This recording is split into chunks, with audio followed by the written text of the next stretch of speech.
So good evening, and thank you for having me. I'm Peggy White, running for Qalipu Chief, and tonight we are on the unceded territory of Dehumguk Flat Bay community, and I'm very glad to be here. So I'm going to tell you a little bit about myself. In 2002, I was Vice Chief of Bay St. George South under the KMA, Dehumguk Mi'kmaq Alliance under Chief Bert Alexander. I was in that position until 2006 when I left to go and do my first degree at Ryerson University in Toronto in criminal justice. After that, I went to Halifax to attend Dalhousie Law School, and from there I went to the University of Arizona in Tucson to do my Master's of Law in Indigenous People Law and Policy. At the time, I was only one of 4 Canadians who has that designation. I think there's been a couple since. It worked heavily on international law and Indigenous rights across the globe. In a year and a half, we managed to really work on a couple of key areas, and one of them was sustainability. So we know that we're not always going to have funding, so we needed to make arrangements for our community to be able to continue its programs regardless of government money or not. We also worked on food sustainability. Right now we currently give out 50 to 75 large food hampers every single month. We opened a store, a gas bar, we employ people. So we're working very hard to make sure that everything we do affects the people on the ground, our Mi'kmaq families on the ground. And unfortunately, like many of our small communities, those people on the ground are older. So half of our populations are over the age of 60, which means in a very short time we're going to have significant trouble. And this is not just a small little community here or there. This is the majority of the Mi'kmaq communities across the 67 recognized areas. So we need to work very fast to put some economic development, to make sure our communities are starting to build, families are moving back, that our people are taken care of. And I believe that Qalipu has an obligation to the people of all of our communities, number one, to recognize us, recognize the people who work day in and day out on the ground, helping people with their forms, helping people with medical transportation, helping programming, culture, all of these things, and they're not recognized for any of that. There's no place in the Qalipu boardroom for any of the chiefs and leaders in our communities, and there's a big, huge disconnect. How can they know what we need if they're not living in our communities? Chief Mitchell has never, ever been in our community. We only see them, you know, if we happen to go to Corner Brook or someone, they send people out sometimes to do community evaluations, and a couple times we get a survey. That doesn't tell what we need. You can't get that unless you live in a community. And it's only the people who work every day with all the people in the community that have that knowledge. I can't tell Gander Bay what they need. I can't tell Burgeo what they need. Burgeo needs to be at the table, Gander Bay at the table, Flat Bay at the table, Three Rivers at the table. And since the creation of Qalipu, bands are closing. They have no services. They're not there. Benoit's Cove used to have apartment buildings subsidized for seniors. They had a thriving band with economic base, all gone. The Stephenville band office is shuttered. Calvin White works out of his kitchen. Rhonda Shepherd mostly works out of her kitchen. Half of the chiefs in the province work out of their kitchen or in their basement.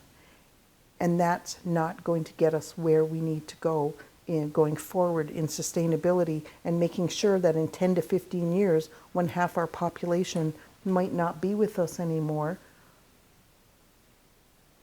the communities will close. So if you have a community of 1,000 people and 500 of them have passed on. There won't be enough services left in that community. Won't be enough people to run a corner store or get gas or all those things. So there is a real imperative to get these things started immediately. We can't wait 3 more years. We have to start tomorrow to make sure that we can have technical jobs, skilled jobs, staying in our community with our children and raising their families. And this connection is so utmost, so important, because without it, there's no tie to land. We have been told we're a landless band. That was through duress. You had to sign an application that gave away your inherent birthright, and that was forced upon all of the people in the original agreement. That carried on through even through the supplemental agreement. But we're here. We have always been here. And to accept less is a disgrace to the people who have worked so hard to even bring us this far. So we need to be very smart going forward. We need to make sure that our communities are recognized, our chiefs are recognized, that we have a seat at the table. Qalipu has a purpose, but their main purpose should be acting on the best interest of the communities and the people that make up Qalipu, because we are Qalipu, not a building. It's the communities. I like to tell this story. I went to, my daughter wanted to go on Students on Ice, the Arctic trip that was run through Assembly of First Nations. And I needed a character letter from her community leader, from her chief. Well, Brendan Mitchell doesn't know my child. How could he? It would be impossible. So I couldn't get a character letter from him. But Liz, who was chief at the time, Lisaga, she's my daughter's, her uncle, Liz's uncle, is my daughter's godfather. But that's how Mi'kmaq communities work. We're sister communities, we're next door to each other, and our families cross over, like all Mi'kmaq families. And I found, since I've been going from community to community, I've got cousins everywhere. It's just so amazing. But it's those connections is what makes us Indigenous people. And it's how we live in our families and the care we take. And this situation of Qalipu as a separate entity, no one's taking care of the people in the community. No one's looking after to see if people living on fixed incomes are having enough to eat. Well, we do, the leaders in the community. We're the ones that work diligently every day to make sure that those things are available. We're the ones trying to knock on the school and say, we need information into the curriculum.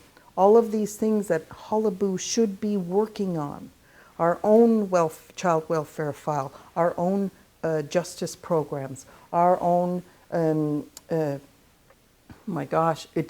education systems. All of those files need to be worked on. But nothing is coming out. Nothing.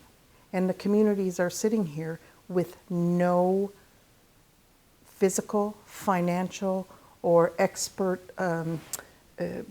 skills and resources coming out of Qalipu to make our communities whole.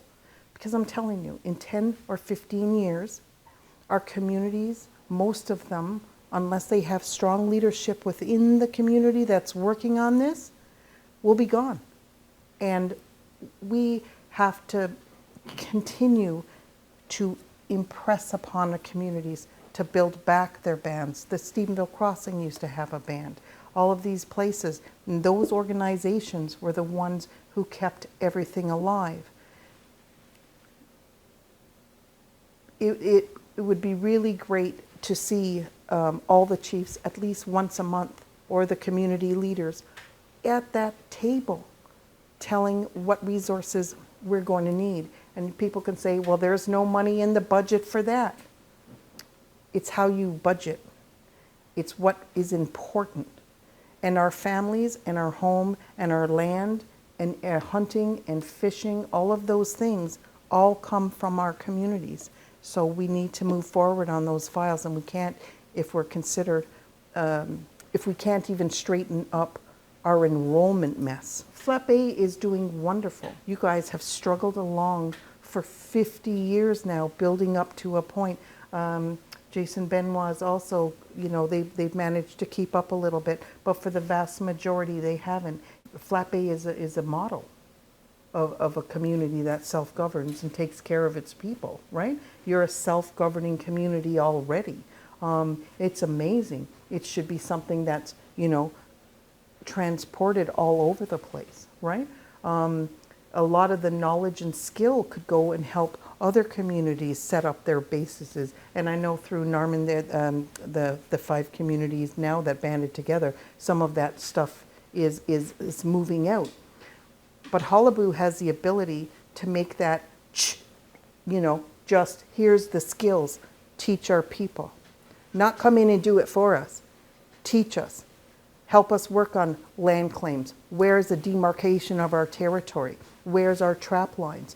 Putting all the elders, while they're still here, in the room and make their stories, mark their territories, their family trap lines back and back, because that's our evidence going forward. You know, whether you're going out to Hungry Grove or all these places out out our way, there's stories, and it's those oral stories. That's the thing, that's the evidence for us going forward. So there is time limits on all of this, and we can't wait. It has to be taken care of as soon as possible. With every day, elders are getting, you know, to the point where they're not going to be able to transform. And those stories need to be told in our schools, because every community is completely different. We cannot treat Flat Bay the same way that we would treat Burgeo. They have different ways. They're different people. And that has to be respected, right? You can't tell a community what to do. They have to tell you what they need. And that's missing right now. So I think, and I believe, that Qalipu has an obligation to support the communities in every which way. And they also have the obligation to make sure those communities have the resources, the expertise to make those things happen in their community and teach the communities what they need. Their only job should be is negotiating on behalf of the community leadership to Ottawa to make sure that we end up with the same things that every other Indigenous group in this country has. And we've been lied to. And those things need to come out, and they need to be talked about. How is it possible that people still don't know that we're not a real 6-1? We're a subcategory of 6-1 under the Indian Act. We're a 6-1B. People are shocked to find that out. And with that, we lose certain inherent rights. The right for Jay Treaty, where Indigenous people whose nations crossed over to the American borders can go back and forth and work freely they can get an automatic green card. We don't have that. We're a subset. And when did we ever agree? Who ever agreed to these things? No one. Our land was taken through a means of force. Sign an application or you can't have any benefits or any recognition. And then it's a subset. We're lower than, you know, and as Newfoundlanders to boot, Newfoundlanders have always got the short end of the stick since Confederation in 1949.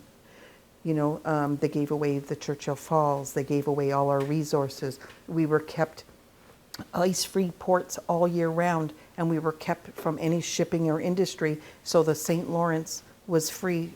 They could keep Quebec going. All of those things that led to the economic deprivation of Newfoundland, educational deprivation of Newfoundland, and all of those things, and the most important, it was a non-recognition of the Indigenous people. And like Joey Smallwood said in the house in St. John's, oh, well, if there's a few Indians, you know, we'll just throw them on the dole. Well, there were a few Indians. There was more than a few Indians. And one time again, we're in a situation where they're saying, we only have to wait 10, 15 years. Communities are gone. Look, there's no more Indians in Newfoundland again. It's a numbers game. So there's a huge pressure on us right now to rebuild our communities, to make sure that they'll never be able to say we're not here again. And we have to hold our leadership to account. They have to be held account. None of us were given the opportunity to know that we're a 6-1B or a 6-2B. People don't realize there are still people every single day are losing their status. It's more than just the 10,500 that they revoked. It's continuing. A council member in our band, his son just received notice that he's out of the band because his father's a 6-2. His father was a founding member. Another person, their mother was knocked out. So the 2 generations under are gone. So this is continuing every single day, not based on bloodlines, family, connection, but an address, or sometimes they didn't sign the right paper in the right spot. It's crazy. And a lot of our populations, even to this day, don't have internet, don't have the ability to have internet because there's interruptions in the service, cell phones. Not only that, where most of our populations are over the age of 60, they don't have the skills to use computers. They can't afford internet. You know, most of us work for the last, forever in seasonal work, hunting, fishing, and in the woods. So they never ever maxed out CPP benefits. They didn't have huge savings or anything because they worked on the land.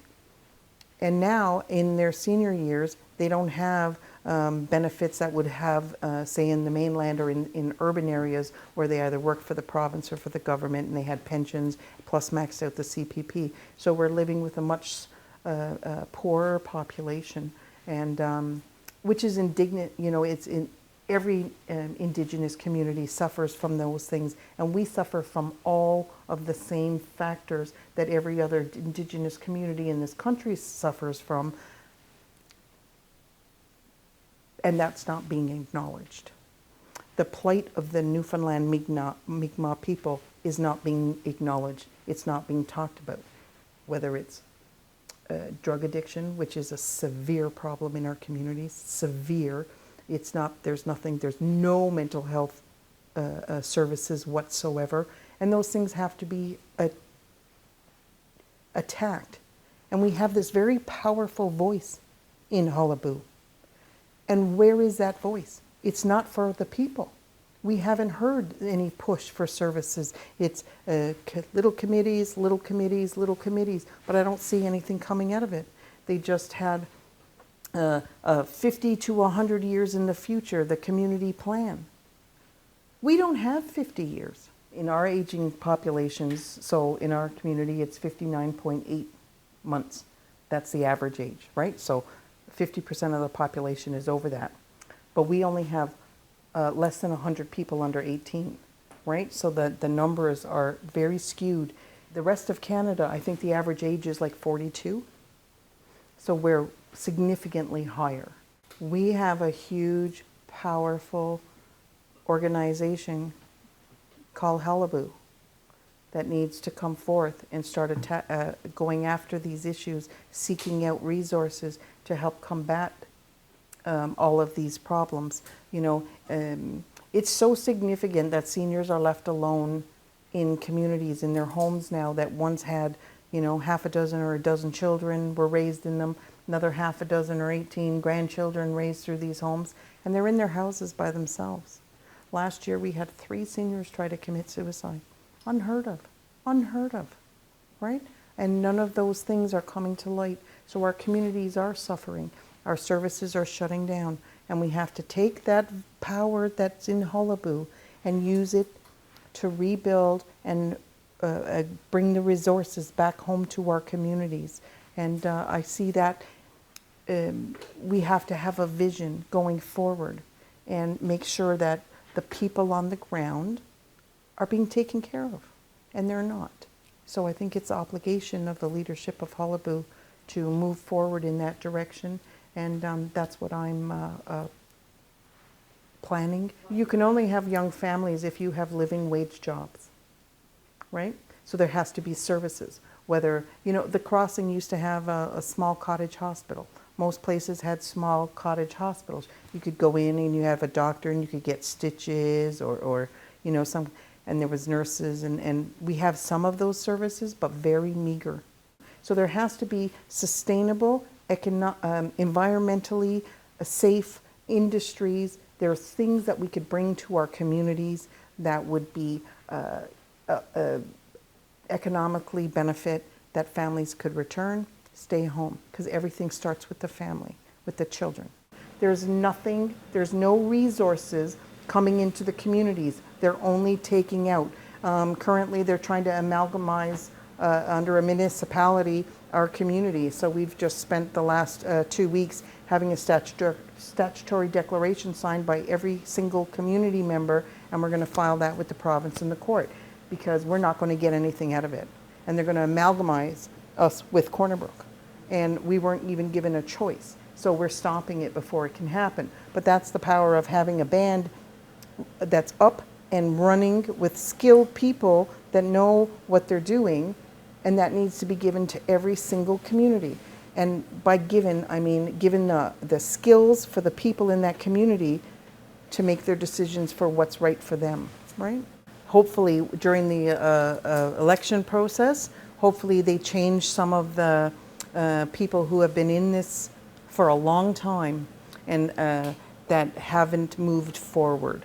So what we need to do is bring in some young, and by that I mean there's no one young, but like in their 30s and 40s and 50s, and take their skills and their knowledge and their love for community. And now, they're all talking about how important community is now. And we need to put that, their money where their mouth is, and start making sure that the people on the ground are taken care of. And that's the only way to go forward. Well, every corporation has an articles, bylaws and articles of incorporation. It only costs $10 to change those. Right? So if you have willing people sitting around the table, which should include the chiefs and community leaders, then we can make changes. We can make significant changes, right? So that's the hope, right?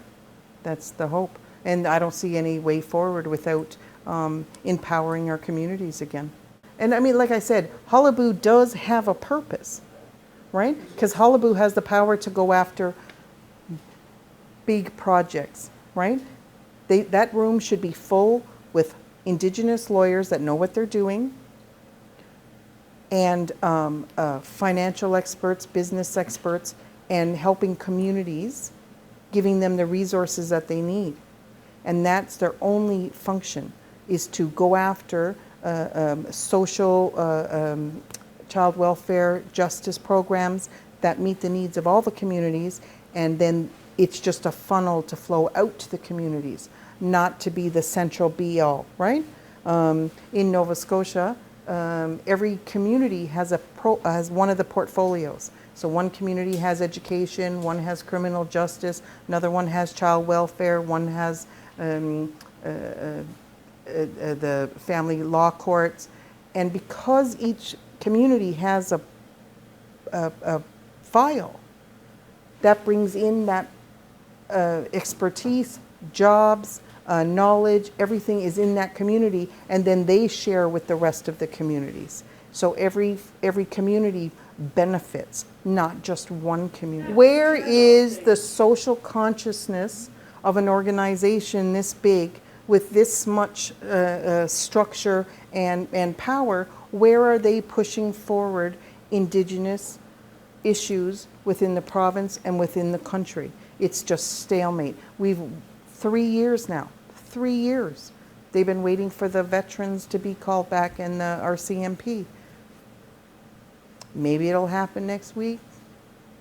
Who knows? That's the whole point, is that our educated young minds can come home with their families and have a living wage job working. You know, all of our children have gone off, well, most of our children have gone off and living all across the country.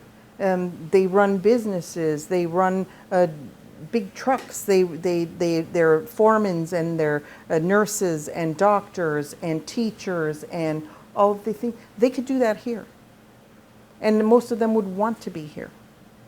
It would be shocking to see all our children living up there while we're down here in our homes by ourselves. And that can't continue. It upsets the balance of what Indigenous means. And we have to make significant, difficult choices. People ask, well, how are they going to afford it? They have core funding and every penny. Well, there's ways to do that too.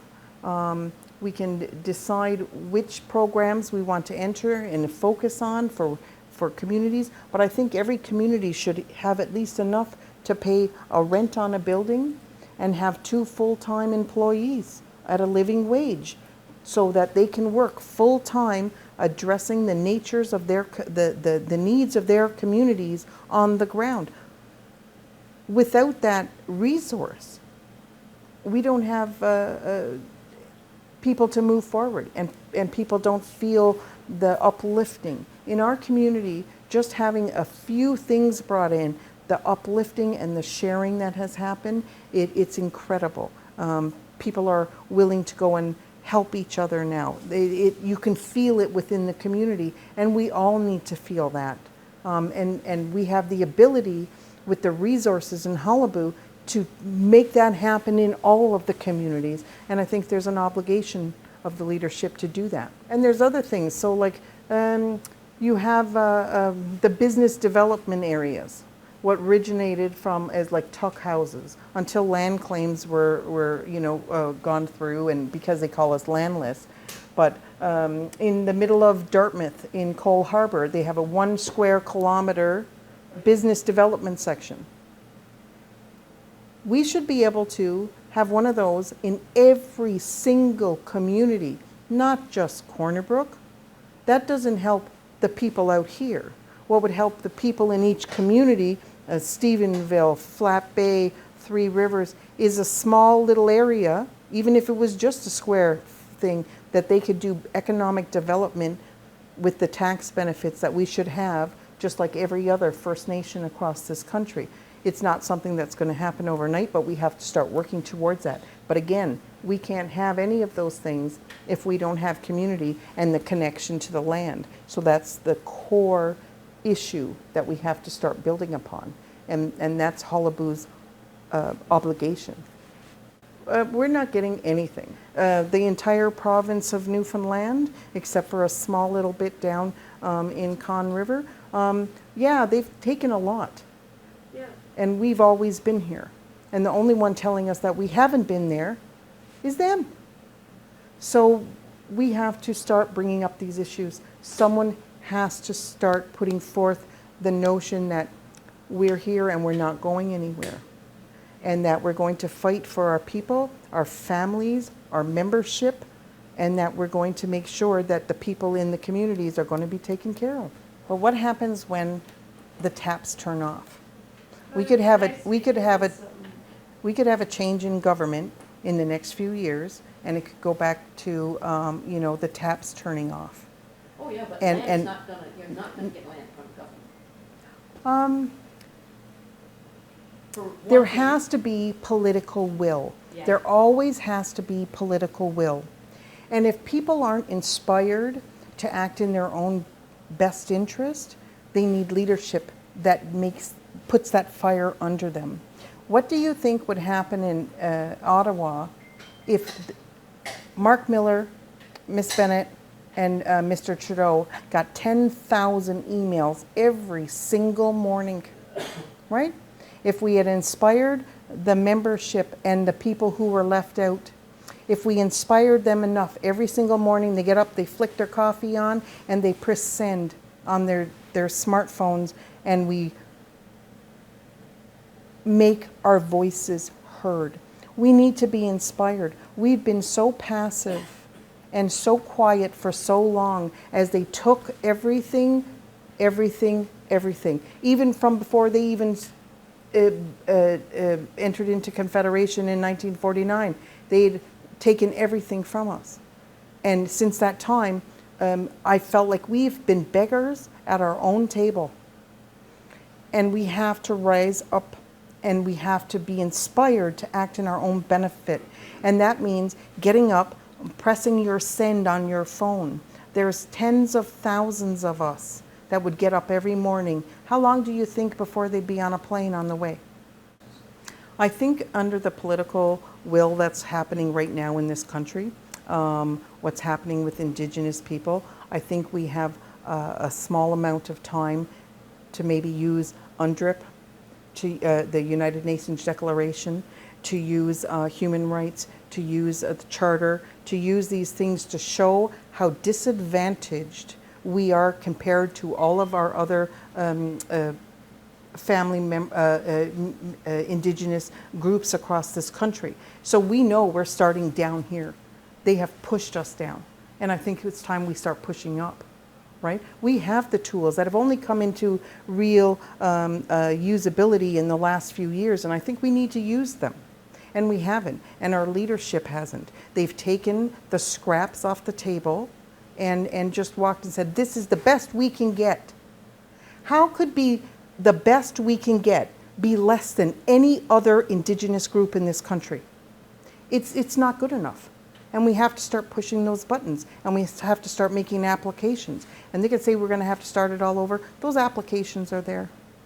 They're already there. They were never going to be 101 or 103,000 or whatever. There was already a system within the original agreement that took out family lines that didn't have the necessary documentation. They're there. A lot of them, unfortunately, have even passed since that time it went through. But I think we need to hold the government accountable for the damage, the harm.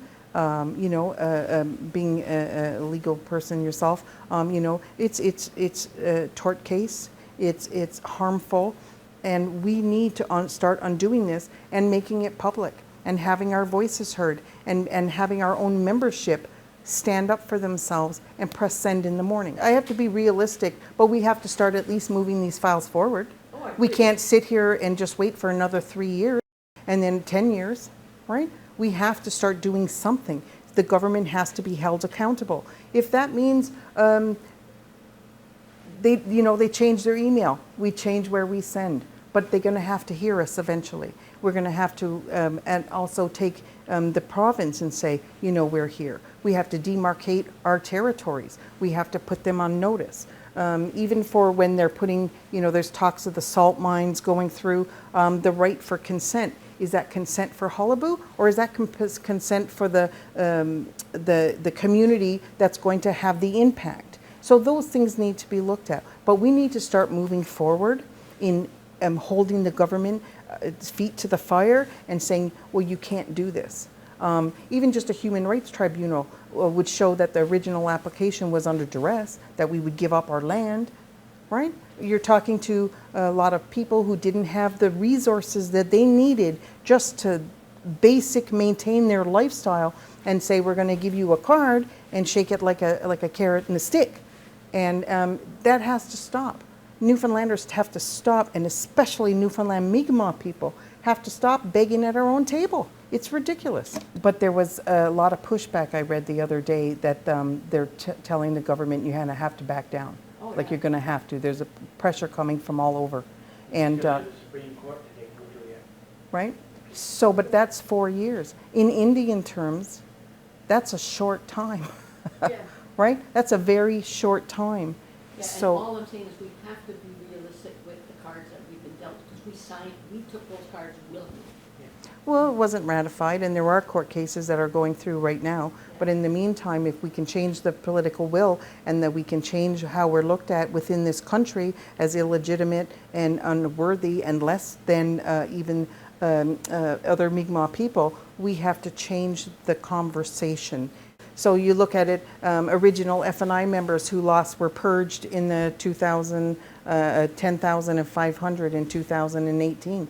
All of those are making us look like less deserving, that we're doing something that we don't deserve or we're fraudulent. And sure, there was ones in there, I'm sure, that are a thing, but the process that was supposed to be there should have weeded them out, but they didn't get to do that.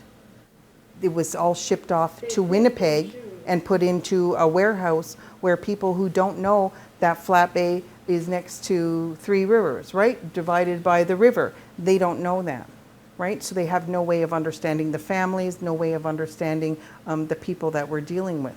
I went into Halifax for that meeting for the appeals master with a colleague of mine, and Brendan Mitchell and Steve May was there.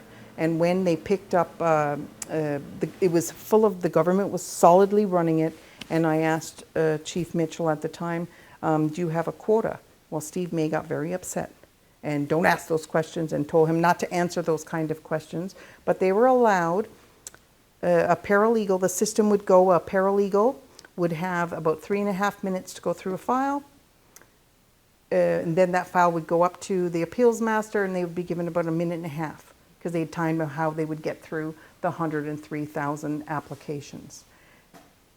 There is no way you could go through some of those files in 3.5 minutes for someone who is just barely legally trained and has no Indigenous connection necessarily, or have any understanding of how and where our Indigenous communities are, right? So if you're from St. Vincent's, and St. David's is literally here, I'm in St. David's. How would they know that? They wouldn't. So there's an unfairness to all this whole process. And some of those inequalities have to come to light, and we're not going to get that until we start pushing these files forward. But if we have 15 lawyers of some of the smartest Indigenous minds working on this stuff, we have a chance, right? But the way we're going now, there's no chance. They're just waiting us out.